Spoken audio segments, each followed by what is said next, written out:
do Trabalho do Estado do Rio de Janeiro, onde foi o doutor Sérgio Voltolini, ambos, de forma bem objetiva, a prática, dando exemplos que vão ser fundamentais aqui para a gente poder aprofundar a construção do Estatuto do Trabalho no Brasil. Meus cumprimentos a ambos. Por favor, doutor Marco Antônio Martins da Rocha, economista e professor do Instituto de Economia da Unicamp. Bom dia a todos. Gostaria de agradecer o convite em nome da presidência da mesa, em nome do senador Paulo Paim. Eu vou tentar ser breve aqui, também porque eu acho que eu sou de uma outra área, não sou da área exatamente de economia do trabalho, eu sou de uma área de economia industrial e eu vim, na verdade, a pedido para apresentar alguns dados e discutir um pouco a questão da competitividade e da reforma trabalhista.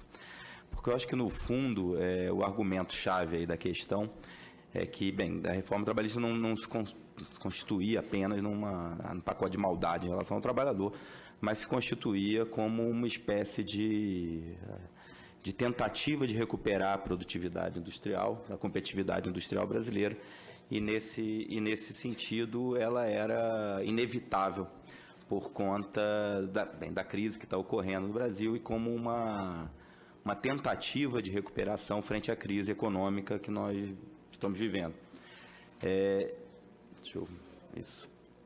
Eu gostaria de rapidamente aproveitar para destrinchar minha apresentação em 2 pontos, né? Primeiro, um pouco a discussão da questão da competitividade em relação à produtividade do trabalho, frente a outros fatores de competitividade que são chaves.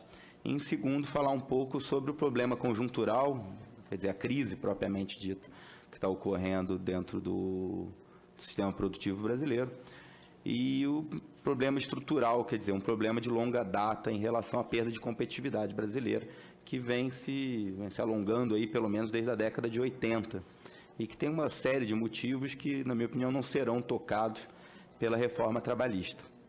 Eu gostaria de chamar a atenção desse gráfico. Ele está em 2 partes.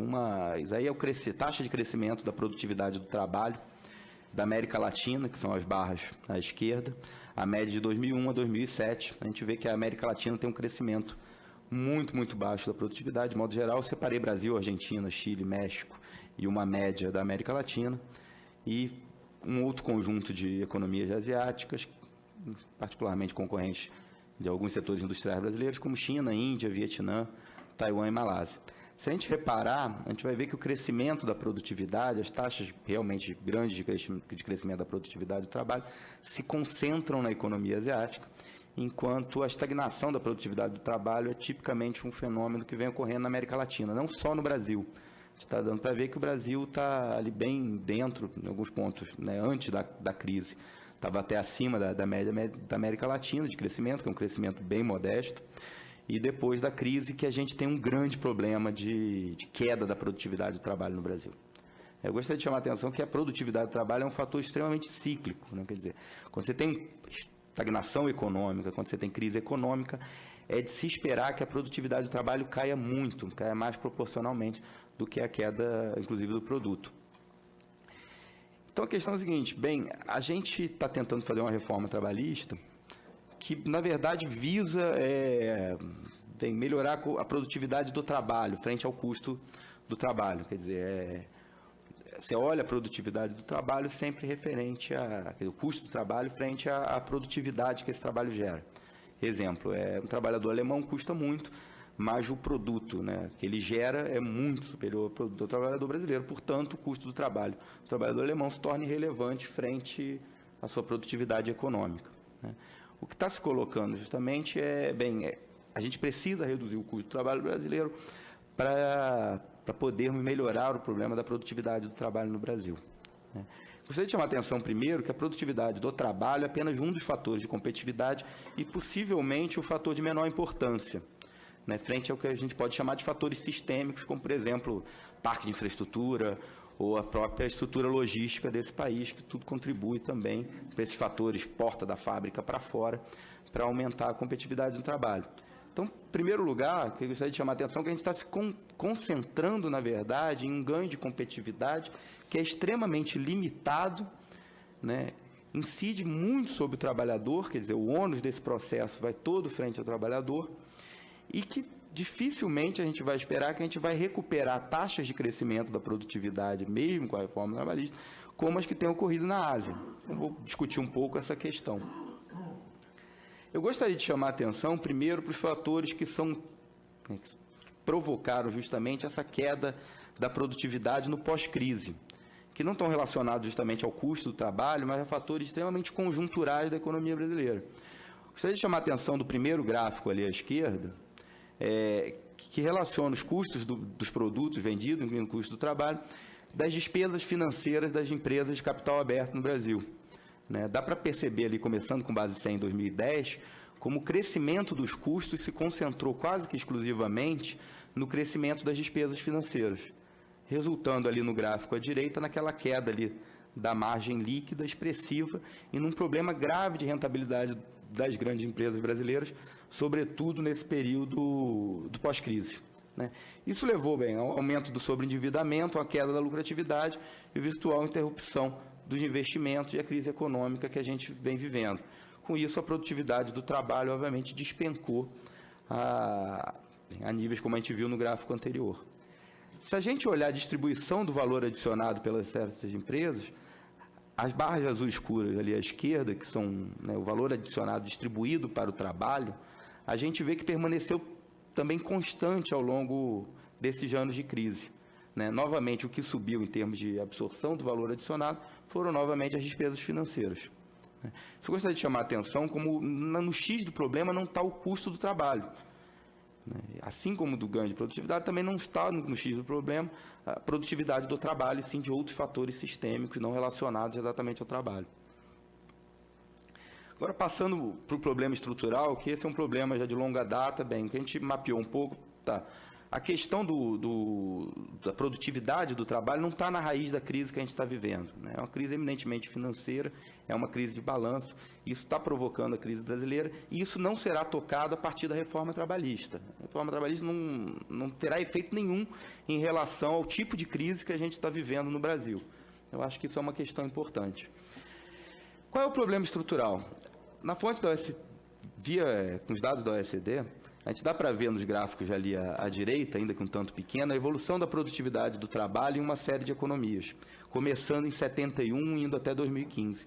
A gente vê que ela é decrescente em quase todo o conjunto de economias industriais. O que gera esse fator? Na verdade, isso está relacionado ao deslocamento da produção industrial para a Ásia, para a formação do que a gente chama de fábrica asiática, e como esse conjunto de economias, ao fazer esse avanço industrial, estão avançando em taxas de incremento da produtividade do trabalho de forma muito, muito elevada, ganhando mercado de outras economias e estagnando o crescimento da produtividade do trabalho em outras economias. Quer dizer, a gente está tendo uma concentração dos ganhos de produtividade do trabalho na Ásia, que está gerando uma estagnação da produtividade em um conjunto grande de economias, ao qual o Brasil se insere. Que é uma coisa que, de forma bem esquemática, a gente pode chamar de armadilha da renda média. Eu acho que isso daí talvez seja o grande X da questão em relação à reforma trabalhista. É aí que a gente entende como a reforma trabalhista, no fundo, é uma falsa promessa em relação à possibilidade de ganho de competitividade da indústria brasileira. Aí um esquema bem simples, onde um determinado país vai avançando em termos de produção industrial, quer dizer, ela passa de uma monocultura primária exportadora, recebe um conjunto de investimentos estrangeiros, avança numa manufatura simples, ela avança em termos de absorção de tecnologia, de produção industrial, e vai se movendo para a industrialização pesada, ainda que sob liderança tecnológica do capital estrangeiro.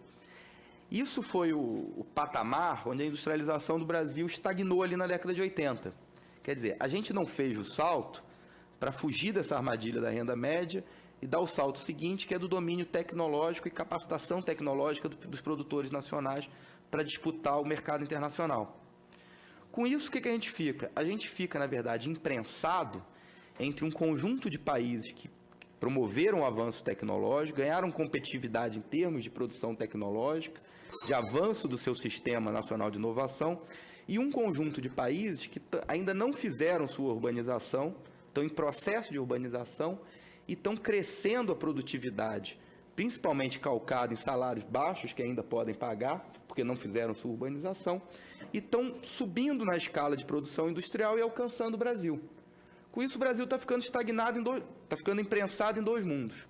Quer dizer, um mundo que vem da industrialização da Ásia por baixo, pagando baixos salários, com processo de urbanização ainda incipiente, e a gente com um processo de urbanização consolidado, com uma matriz industrial consolidada, imprensado nesses países que estão vindo de baixo, sem conseguir dar o salto para o patamar de cima, que garantiria para a gente níveis mais altos de competitividade e produtividade industrial. Só para terminar a minha exposição, o que eu quero chamar a atenção é que a promessa da reforma trabalhista, ela vem calcada no sentido de que a gente vai conseguir, né, redução do custo de trabalho, com isso aumento da produtividade do trabalho, com isso aumento da competitividade frente a esses países asiáticos.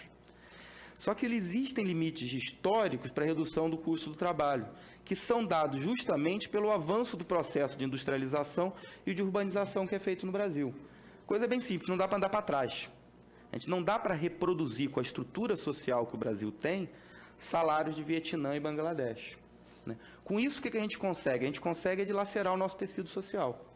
É forçar um rebaixamento do custo do trabalho, para além de que estruturalmente é possível dentro da economia brasileira, dentro do patamar de vida do trabalhador brasileiro, dentro do custo de vida do trabalhador dentro da sociedade brasileira.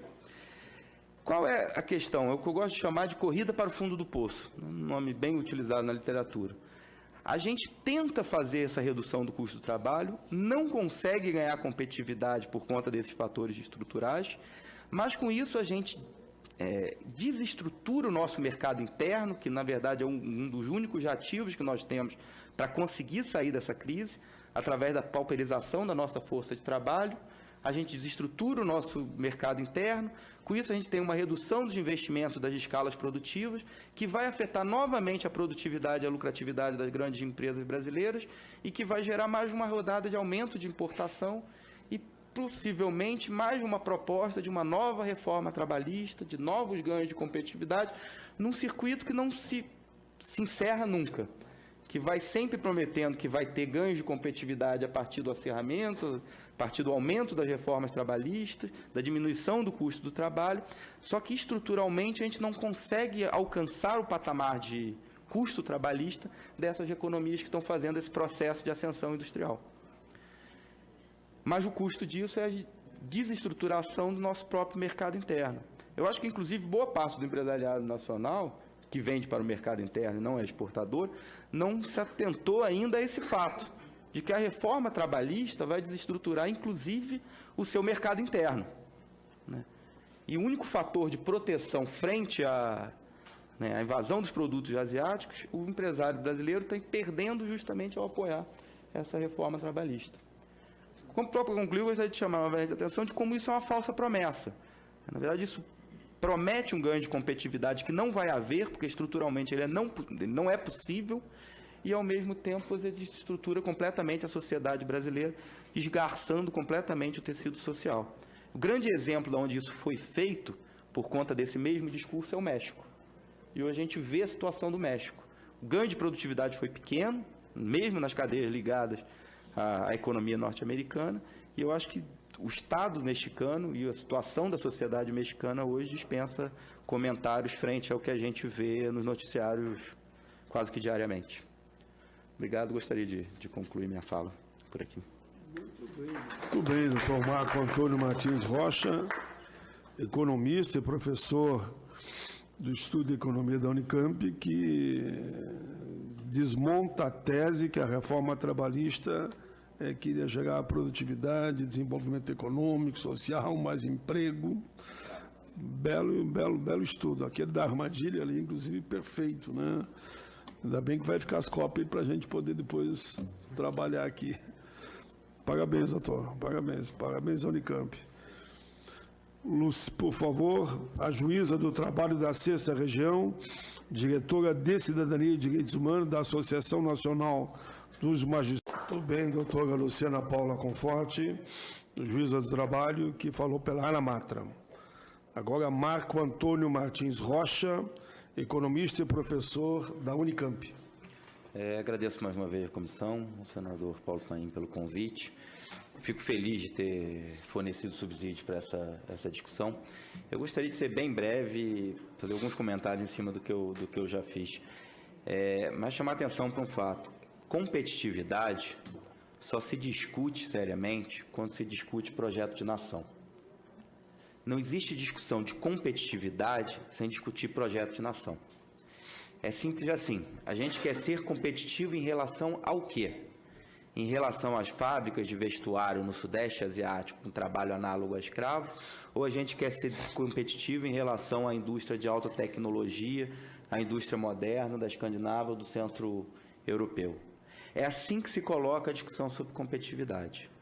Nesse sentido, a discussão sobre reforma trabalhista, ela é bem esclarecedora do projeto de nação que está se organizando nesse país. Assim como é o fatiamento e a privatização da Eletrobras, assim como é o saque da Amazônia, assim como são os cortes de quase 50% do orçamento do Ministério de Ciência e Tecnologia. Tudo isso, junto com a reforma trabalhista, é simbólico do projeto de nação que está se organizando nesse país. Eu acho importante falar isso e importante trazer a discussão de competitividade para a gente entender. Competitividade se discute em relação à nação que queremos ser. E a nação que estamos organizando e tocando a discussão de reforma trabalhista é uma nação que participa do Concerto de Nações, da Divisão Internacional de Trabalho, como uma nação que é baseada na subexploração do seu próprio trabalhador e no saque dos seus recursos naturais. É isso que está se organizando nesse país, em bom português. Gostaria de encerrar e agradecer mais uma vez já o convite. Muito bem. Marco Antônio Martins Rocha, economista e professor do Estudo de Economia da Unicamp, pela sua manifestação muito firme e muito clara. Um resumo da verdade. É isso que está acontecendo nesse país, que não tem um projeto de nação. Ou melhor, poderíamos dizer, né? Como eles tinham um projeto de estatuto, na sua afirmação, eles têm um projeto que não interessa à nação, mas que querem aplicar, está aí na sua fala e outros que já o antecederam. Parabéns.